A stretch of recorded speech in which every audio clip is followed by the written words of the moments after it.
We'll call to order Winnebago County Public Works Committee meeting.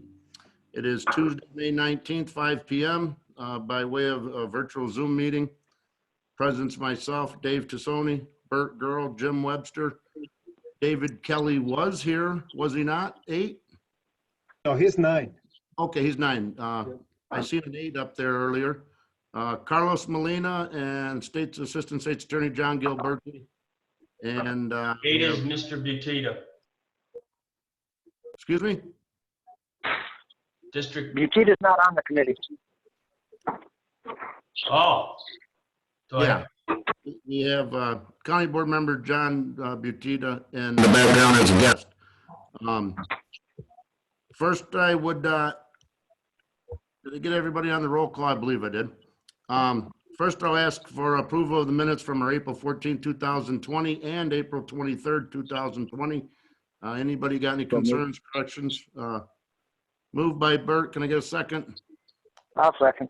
Second by Mr. Webster. Any concerns or corrections to any of them items? Not that I'm aware of, no. Okay, hearing none. All in favor of approval? Aye. Aye. Thank you. Moving on, I see no public comment, so we'll forego that language. And first item on the agenda, legislation. It's a resolution 20-019. It's a resolution authorizing the award of bid for the second 2020 county general letting. I know there was some notations. I seen your notations earlier, Carlos. I don't have them in front of me. But I would so move that item and ask for a second. Second by Mr. Gurl, and I would ask Mr. Molina to speak to those, please. Right. This is, as you recall, last meeting, we brought a general letting, the majority of items, but there were a few items or materials that we either did not receive a bid or we had to reject the bid because they did not include either the addendums or a guarantee check. So we had to go out for bids again for those materials, such as signs and some pipe culverts. So that's what this is for. Okay, and Carlos, was there anything that was any kind of substantial increase or out of the norm on those quotes? No, it's pretty much the standard, you know, not too different from last year. Okay. Anybody got any questions, concerns on that item? Seeing or hearing none, all in favor? Aye. Aye. Okay, thank you. Moving on, we will, like I say, we will forego 20-020, which will be read in and addressed at the meeting before county board. Next item would be resolution 20-021. It's a resolution authorizing the execution of a construction inspection guidance agreement with Fair Graham and the appropriation of MFT funds for the purpose of assisting the county staff for the construction and inspection of the widening and resurfacing of Baxter Road to Mulford. And I would so move. Second. Second by Mr. Gurl, and also let the record show Mr. Kelly is in attendance. And I would ask Carlos to speak to this as well. Yeah, thank you, Mr. Tassoni. This is for the Baxter Road project, and it is an agreement with Fair Graham and Associates to help us, our staff, to do the construction inspection for Baxter Road.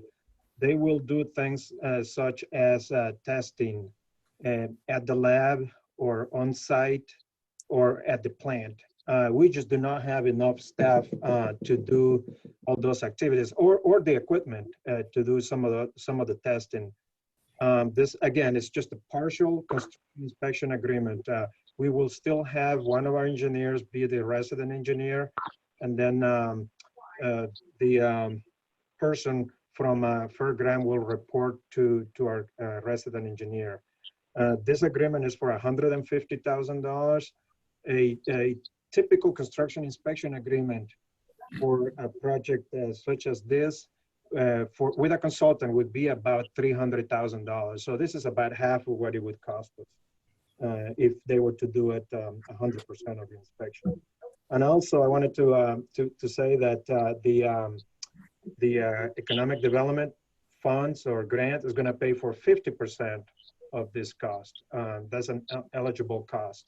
So the EDP will pay for $75,000, and we would be paying $75,000. Okay. Any questions or comments on that item as well? Hearing Just none, one all in question. favor? Wait, excuse me, Jim, go ahead. Yeah, you mentioned MFT, so our portion is coming from our MFT funds? Yeah, thank you, Mr. Wester.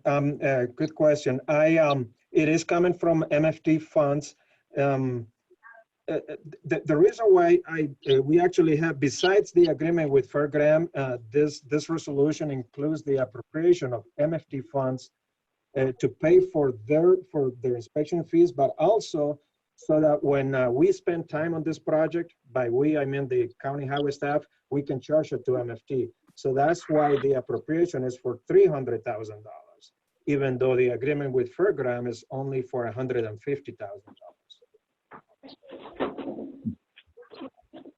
Okay. If I could, Carlos, does, like you say, the agreement was for 300, but you're only spending half, those monies just stay in MFT for other projects? Correct. The agreement, I'm sorry, but the agreement is for 150,000. The appropriation. That's what FairGram would, would charge us, not to exceed that amount. Okay. The 300 is so that besides FairGram's fees, our time, anytime that I spend time on that project or our resident engineer spends time on that project, so that we can charge the MFT funds. But you're right, what's not spent stays in the MFT. I understand. Mr. Kelly. Thank you, Chairman. Carlos, does FairGram do their own testing, or are they subcontracting to a testing lab? They do some of the lab testing, they will subcontract to a testing company, but they do most of the testing themselves. Hey, Mr. Molina, does some of their scope of work, or is it going to be done in-house as far as verification of materials quantities? That is going to be done in-house. Still, we'll have control of the project. One of our engineers is going to be the person out there, but we just need, we basically, with all the work that we have, we can put one person in there, and then somebody from FairGram will be out there to help out with the actual daily inspections, somebody to be there 100% of the time, and with the testing. Again, the verification and all the payments and all the quantities and all that is going to be done by us with the assistance of FairGram. Okay, good. Any other questions, comments on that item? Nope. Hearing none, all in favor? Aye. Aye. Okay, the resolution passes. Moving on to, I see other matters. Is there anything under that subject matter? Alice? Okay. No, not and, today. We'll move on to reports from Engineer Molina. Okay. I got basically 2 reports, but they're basically the same thing. I don't know if you had a chance to get to see an email that I sent just a couple hours ago. It was basically kind of trying to I was trying to break down, and maybe so you could understand it better. But if you haven't, that's okay. I'm gonna go through that. It's some good news. The first thing, basically, what's been the state has had this this program, the Rebuild Illinois program, and because of that, there's been a grant. I think it's a $1.5 billion grant that is being allocated to all local agencies, counties, townships, and villages, cities. And that is the amount of the allocation is based on the MFT formula, how we receive MFT funds. So in short, the county, Winnebago County, will receive $1.5 million twice a year for 3 years. So Wow. It's basically in 3 years we're gonna be getting about $9.4 million. Nice. This is money that has to be spent on capital projects. It has to be designated for a project and spent on that project. It could be several projects, but it has to be a capital project. It cannot be used on maintenance type of items. It has to be either a full reconstruction, widening, a major project. The way that they define it, it has to be a project that could be bondable or eligible for bonds. The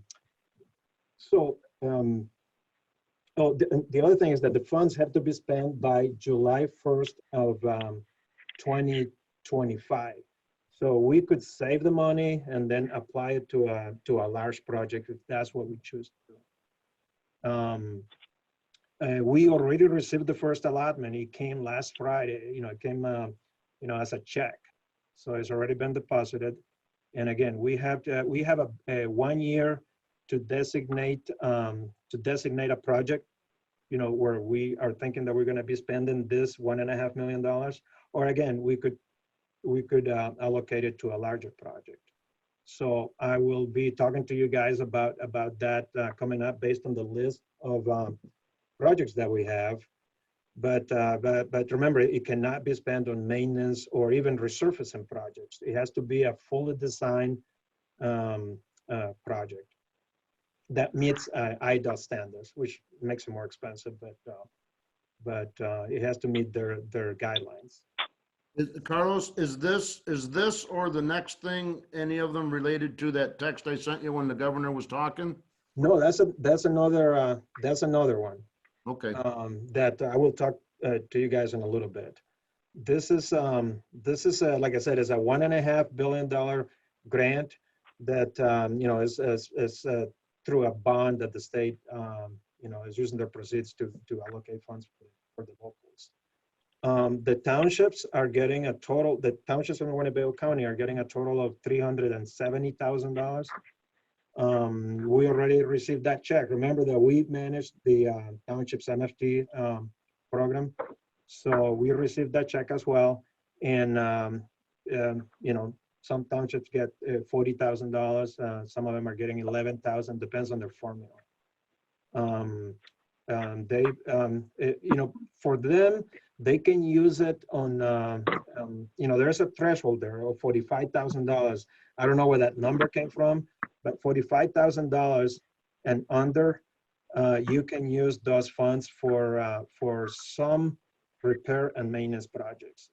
In our county, the only township that will receive more than $45,000 is Rockford Township. So they have to use their funds for a capital project, just like we do.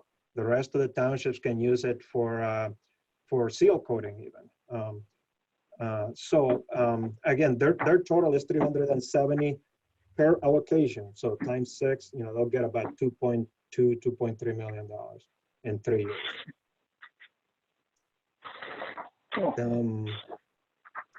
Like I said, we just received the first allocation. In 6 months, we're supposed to get another distribution. And for us, it will be $1.5 million plus.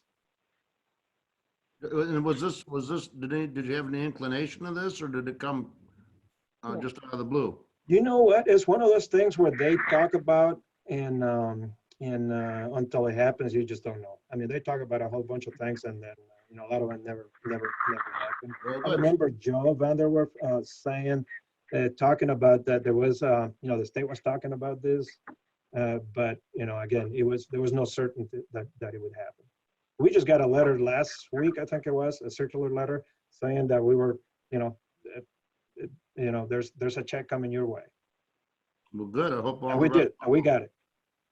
All right. And just, I know you said you would speak to some things, and just my first thought is, if we held on and saved up that 9 million, does it do anything for us for the out on the Riverside Forest Hills project? We could use, that's a $30 million project, and we are in line to receive federal funds for that. So the feds would pay for 80% of that when the time comes. That's a project that probably will not start for another 5, 6 to 7 years, just because of the amount of time that it takes for the funds to other, I'm talking about the federal funds. Mhm. We still got to do the phase one, engineering, which, as you recall, is $1.5 million. We could use these funds to do phase one engineering for Riverside. Well, and in the future, when we got more information and you got more to speak to about it, we'll consider it at a later date.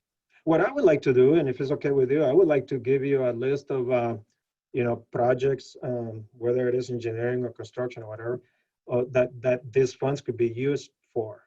There are still some questions out there. A few of the county engineers, we all having, questions on where we can use or what projects and what kind of paperwork we need to do. So on Friday, we're having a Zoom meeting with the state, and then we're hoping that a few of these questions will be answered. I will keep you all informed, because the townships have a lot of questions as well. Yeah. But I'll provide a list of projects, and then we can talk. All right, real good news. Thank you. Okay, so that was the first item. Now there's some more good news. Item number 2 in the memo. So when you have a chance, when you get your emails, you'll see that I send a memo with all this information. But the item number 2, I late on Friday and then on Monday, I received an email from Senator Severson, and then on Monday from Representative Sosnowski about some funds that they have secured for one of our projects. That's the Bell School Road and Guilford Road intersection. That's a project that when Joe Vanderweer was around, we were talking to them about helping us, with some projects. And this is one that it was high on their list. So they've been working, to try to secure these funds. Senator Severson has $500,000 and Sosnowski has $700,000. So that's $1.2 million for that project. This is, again, is part of the state's Rebuild Illinois program. And I believe is because of bonds that they're selling. And we have to follow the Department of Commerce and Economic Development, Economic Opportunity process. There is an application and, some paperwork that we have to do. And as a matter of fact, we started today with the paperwork.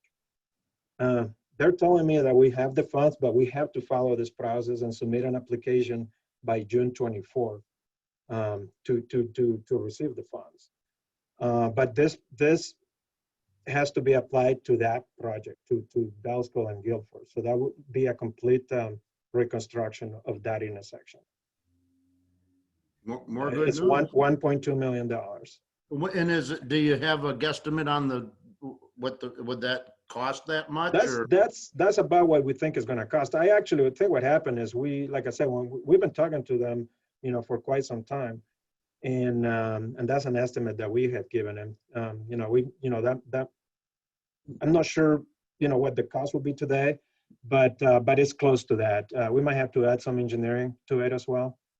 But I think that's that's great. That's an intersection that needs it. We need to put new traffic signals there.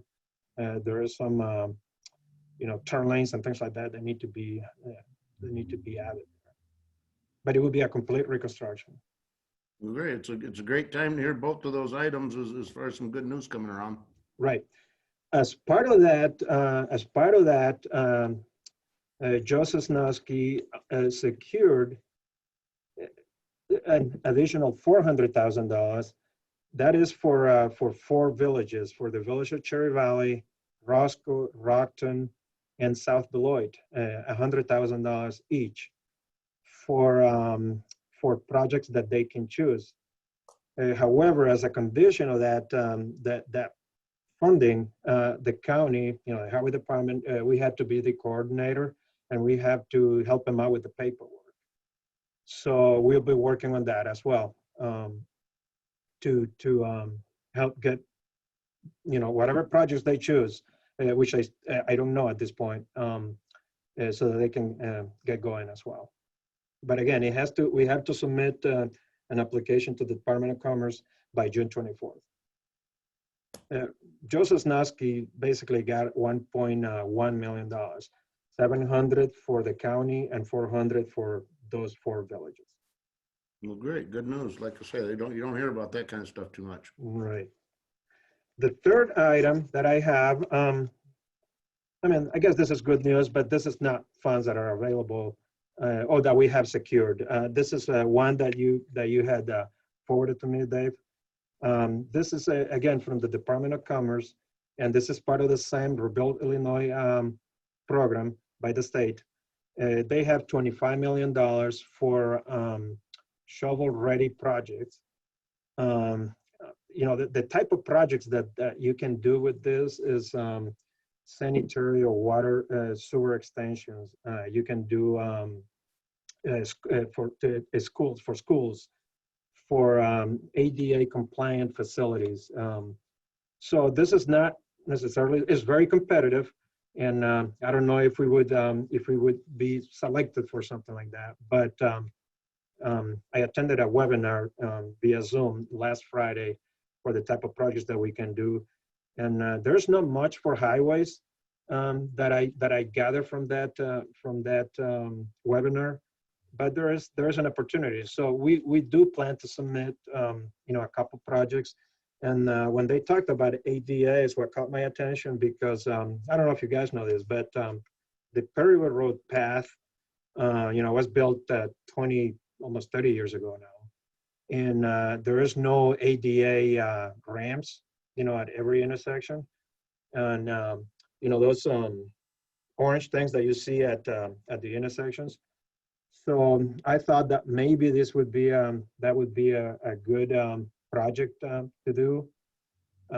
We have been talking, and we have submitted in the past applications for an extension of a path from Bell School Road along Guilford Road to the Perryville Road path, or along Bell School Road all the way up to Road to tie into the path there. So that would be another project that I think would be eligible for this type of improvement as far as the highway department is concerned. And then another one that I thought about would be the path from the village of Rockton to what's the name of the school? Stephen Mack School on Old River Road. We have talked about that project and the fact that we needed to add a bypass. You know, the kicker on this is that it's got to be a shovel-ready project. We have done some estimates for all of this that I just mentioned. And, you know, there are some, you know, preliminary sketches that we have done. So we could probably put something together and see if, you know, if we would be eligible. We can submit as many projects as we want, I guess. But they have to be at least $500,000 projects, from $500,000 to $5 million. But remember, there's only $25 million in this program. So it will be, you know, for the entire state. And it does include, like I said, water main, sanitary sewer extensions, schools. There's including buildings, waterways, and things like that. Just So, excuse me if I could, Carlos, like I say, yeah, it's probably a shot in the dark if we would even be in contention for any of those dollars. Is there anything out there at the water district that, you know, $500,000, I mean, new pump, well, I don't know. yeah, good question. And I did talk to Frank Houdina about it, and then he's looking into it. You know, we have talked about doing an extension under I-39. The problem with that is that we really don't have, you know, it has to be a shovel-ready project, and Yeah. we're not ready to go with that. Okay. This project, you know, the projects that are selected, they're supposed to get started within 90 days after award. So you're supposed to break ground within 90 days. Yeah, it's almost like you got to be almost started now. Right, right. But you have to have engineering. You have to be able to go ahead and do that. But I did talk to Frank about that, Houdina, and he was going to look and see some of the repairs, maybe to the building or even the water tower. You know, because that would be an eligible expense. Okay. All right. All right. And for that, the deadline to submit is June 15th. So we're, we basically have about 3 weeks to do that, to submit the application. The last one is a similar grant by the Department of Commerce, and that's another $25 million. And that also gives you a little bit of, just gives you a little more time. They don't have to be shovel-ready projects. And this is the one that I believe I talked to you about, when I talked to you about having R1PC do a study and submit an application for the phase 1 engineering for Riverside. So we are working on that, to submit that application for the phase 1 for the Riverside corridor. That's, again, just a $25 million grant. That's the amount of money, the total money for the entire state. So it is very competitive, but I think it's worth giving it a try. And then what I like to do as part of the application, if you're okay with it, it's based on, they do a ranking and they add points to several categories there. One of them would be how much is the agency willing to contribute. If we contribute 0, so that means that we're asking for $1.5 million, you don't get any points. Since we're planning and we were starting to budget for phase 1, for the future, I was thinking that if we were to apply for half of that, that would be 750. We get some more points, to hopefully be able to get that grant. Again, there's no guarantees. So what I'm asking is if you would be okay, or if you would be comfortable, for me to put in the application that, we would contribute half of that, $1.5 million, which would be 750. Again, this is money that is not federal eligible. We cannot use federal funds for it, for phase 1. So we're going to have to pay for it at one point, $1.5 million or whatever it is. So if we get half of it, that's a big boost. Yeah, and I don't know, Carl, like I say, you being probably much more knowledgeable than me about it. Say you got this $1.5 million, you would apply for $1.5 million and you would put up 750. Is that what you're talking? That's what I'm talking Up about. to 2.25? It would be, no, it's 1.5. That's what it would cost for phase 1. Okay. So instead of applying for the full amount and get no points for that, I see. for the ranking when they select projects. Yep. So I would apply for half. We could apply for 80% or 20% You're talking about the phase 1 of what project? of Riverside, the Riverside corridor, I got you. the $30 million project. And could you use this $1.5 million you just got? Can you use those funds as your 750? I could, yeah, we could do that. Okay. Yeah, we could do that. I would just have to let the state know that that's what we're using it for. Okay. The only reason for me to ask about the whether you're comfortable applying for half or 50% is because the chances of us getting it increase by a little bit if we're willing to put some money. Well, like I say, we're going to spend it all anyway if we choose to do that. Right. I mean, Yeah. it's Yeah. And I like I still said, think the chances of getting it are slim just because there is not that much money, but it's worth giving it a try. yeah, I mean, it sounds like a good deal to me. How's the rest of the committee feel? See 1 thumbs up. See 2 thumbs up. Hello? Hello? I hear Jimmy. Okay. Yeah, thanks, Carlos. All that is really good news, and there's no doubt we really need to fix up our roads and all that. But for the life of me, I can't understand how a state that is so broke and has such a low credit rating, how the state comes up with the money for this. I think that it'd be good for us right now, but by golly, your kids and grandkids are going to pay for it. Well, and That's all I got to say. my first guess, Carlos, do you have any knowledge that this is federal pass-through money?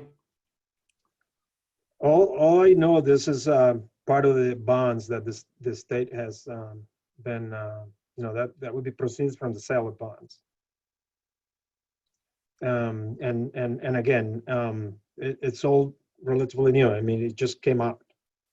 Yeah, and I hope, like I say, if we're in contention to get $1.5 million for, what do you say, 6 years or something? Correct. Hopefully it goes that far, they don't say, can't do it, sorry, it's over. Right. That's right. You just don't know. Sounds good. Mr. Girl. Thank you, Chairman. If I had to guess, Carlos, this is probably money from the MFT funds that were actually raised the tax on that, the Rebuild Illinois plan, or no? Nope. So No, this is separate from the- this is just from a sale of bonds. That's my understanding. Okay, because I see the Rebuild Illinois on it, so I'm not sure if that's confusing or if it's the same name or if it's separate. The first item that I talked about, where we're getting $1.5 million, that is from a sale of bonds, but it has nothing to do with our MFT tax. We've been getting additional MFT, the second 19 cents. We've been getting that since last July or August of last year. And I'm glad you brought that up because we just got the allotment for the month of April. And as we suspected, it's less than, because people are driving less. So we received about $150,000 less than what we typically would have gotten, for the month of April. If we prorate that into the future to the rest of the year, again, this is just me guessing. I figured that we're gonna for this year we're gonna probably be receiving about $700,000 less of MFT funds. But in relationship, Carlos, you say 700,000 less than the additional we were going to get. So what's that put us above what we were getting 2 years ago? That's a good question. We will still be getting about, let me see, 2.5, about 1.8 million more than what we were getting. So Because the second 19 cents, the additional tax, that's bringing in about $2.5 million per year. The second 19 cents, 2.5. So 2.5 minus 700,000, that's 1.8. So we will still be getting, hopefully $1.8 million more than what we used to get a year and a half ago. okay, and then just one thing I wanted to add, like I said, I don't know, but one of my guesses would be maybe they sold those bonds for the Rebuild Illinois with the intention of using all the license plate and fee increases to pay the bond, because I know there's big increases there with trailers, trucks, and cars and stuff. So maybe that's how they're making the bond payments, I have heard that too, but I don't know for sure. Okay. What Um, else you got? it's it's pretty exciting. I mean, it's money that we didn't have, and we can do good things with it. Sounds good. Any other items on the agenda or anybody else got any comments, concerns? Carlos, you got any kind of little 1-2 minute update about how your staff's doing and how your operations doing and what kind of projects you're into right now? Right. We're doing fine. We're still working till the end of the month. We're working with limited staff in the office. We're alternating people. Some people are working from home. Quite a few people are working from home. And then we're taking turns with the office and engineering staff. Operations, we also, up until last week, we also were working with about 70% of the crews at one time. A few of them were taking a few days and staying home.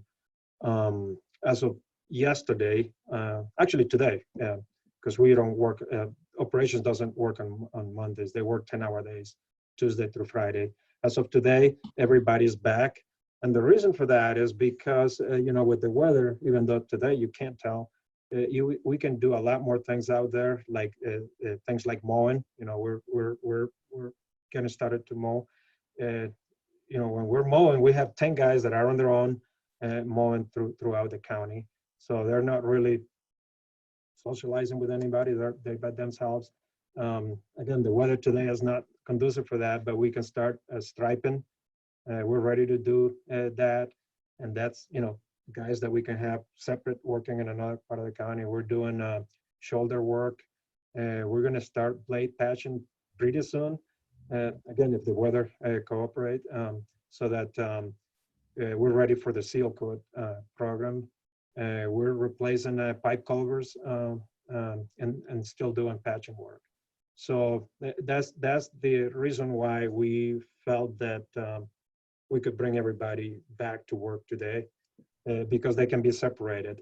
We're still not letting, they don't have to, punch in the time clock. They get their assignments for the day outside. They go from their car to their work truck, and then so that we don't have people in the building.